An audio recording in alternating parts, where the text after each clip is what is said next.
Do you get traumatized?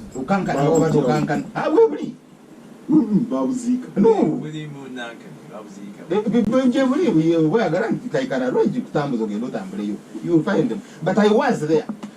Scrum 7 are celebrating victory, I think 96. They gave a speech.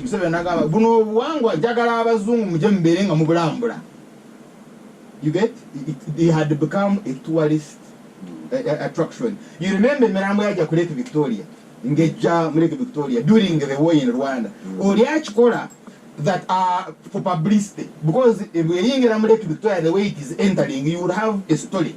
The world will come to see it. So Katbechotia facilitates message delivery. Finally, more security, we're on another angle. The whole of this area will know. But we'll take our posters, people will not know. Did you know that? If you are sending a message, no take our posters, committee, society will not discuss it. But when let them now, or take posters, people will read it and everybody will discuss it. And finally, then, these dates. They get traumatized and they will react in a specific way. So you need to do a lot of study. Canal. You are saying society very culture. He was one this year to church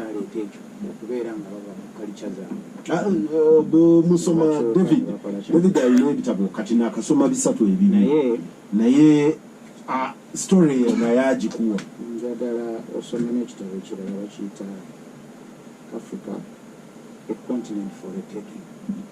Kyawandiikibwa French Hall. For the taking? Yes. Western world naye engeri gye contributing bino byenyini bye twogerako. Olabe Liberia bino ebyemitwe bye twogerako. Abamawulire baatuka ekiseera ne bakkiriza nti tulekeraawo okuwa coverage ebintu bino kubanga ababikola ate balabika bongeramu amaanyi. Era nga beebuuza kiki ekireeta ng'abasajja ajja agenda ku addressinga press conference ng'alinga ono omuyizi wa Fanoni omushana gwayogeddeko nibaleeta emitwe esatu ne bagiteeka ku mmeeza. Sergeant n'agamba, no, we killed them.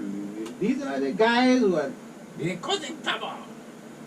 Liberia yetutte myaka emeka kabe kasinga kati ndowooza tennaba kuvaayo gye yakola ki gye yali. Ekimu ku nsobi ennene mukulu kibazo gye tukoze n'abatuwuliriza abantu abasoma history ekizeemu lwaki kale kyeyo yakola pisinga. That's a vital question you know to answer. Njagala woli yasomye ekitabo kiri kubana njagala kwewuunya yatulaga culture ng'evuddewo naye kiki ekigireetera okuvaawo. Then lwaki culture yajja also? Because that's also important. Why was society culture? Stability ya society gye baali baagala nti tubeere nga tuli mu mbeera ey'obuntu bulamu. Okufa ku banno obulamu bw'omuntu nga tubutwala nga kyaki nga buyina value. Naye kiki ekitutuusa ku leve eyo? Awo wengenda mukulu kibazo nti ebimu ku bintu ebibi ennyo bye tukoze nga kino nja kukissako mu abayivu. Of course, tulina okwegenza ekibuuzo ekyo kiba kyali culture. Because society was culture. Why was it culture? From whose point of view? Kubanga naye question. Oyinza okugamba nti yali culture kubanga waaliwo order, status quo. Bano bafuga, bano bakkiriza nti bosi bakufuga emirembe n'emirembe. Therefore they are culture. Abafuga n'abafugwa bakkiriza nti bali balina okufuga. Bano balina kubeera bakozi baabali. Kakati bano time neetuuka bano abadde bagala nti nedda va mu ntebe nange njagala. Those are revolutions. So will that be a problem if they rise up? It might also be another culture. Eyatandika mukulu kibazo mbale ngamba nti emu ku nsonga ndowooza bye tukoze obuli ennyo ng'eggwanga nti ebyafaayo byaffe olaba kati oyogera ku oyo omwami naye tonnasoma bitabo bya Uganda ebitunnyonnyola okuviira ddala mu 1966 oba 64 ndowooza we tutandikira kalica yaffe okubeera ebyo gye twogerako ey'obuntu ng'egenda ekola ki efa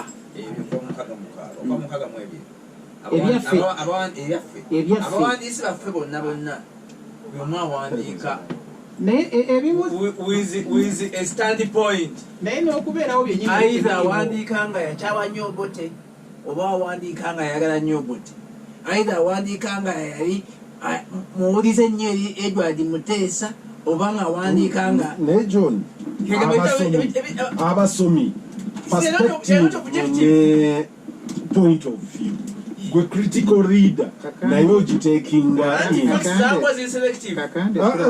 gwe omusomi gwe tusuubira okukola analysis kyekyo kyennyini point of view ya kibazo nti orientation ye eri eno nze bwensoma Professor Lwanga Lunyigo mutegeererawo era bw'aba yeeyanga musoma ndi musomi bwe bwensoma Sam Lwanga Lunyigo manya nti bw'aba yeeyanjula aga nti I am of a peasant stock bw'amala okwanjula ekyo nannyonnyola ebirala n'omanya byojja okudiscountinga ne byojja okukkiriza kibazo njagala twawule waba tuli mu programu ya facts n'opinion omuntu asobola okuwandiika endowooza ye ku kyalo naye nze njogera ku kusobola okumanya ebyafaayo facts ku bintu ebyaliwo mukulu kibazo ng'olwaleero omutabani wasobola ku bookshelf yo ng'ajjayo ekitabo ekimulaga biki ebyaliwo mu 7 mu 8 alyoka agenda okukubuuza Moroto nga tomujuliza by'e Mexico naye ng'olina ebya Uganda byokola ki bw'otunuulira ebyafaayo byaffe mukulu kibazo nga watutte ebiseera n'ogenda ne bw'oba osoma busomi mawulire ebyaliwo reports ezimu okuviira ddala 66 n'okutuusa olwaleero violence yafuuka ensonga nti okufuna obukulembeze oba okufuna obugagga oyina okuba omuntu ow'akavuyo. You must shed blood. Yes.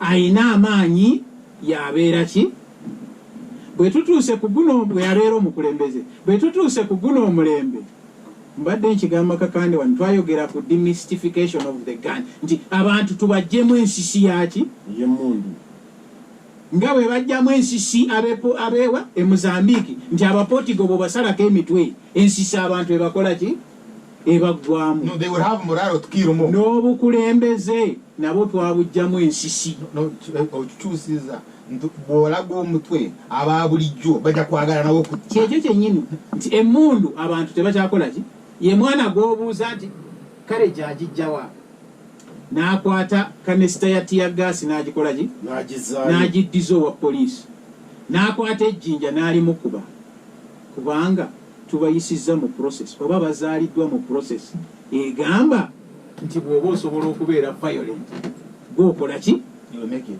That's what is happening in the party.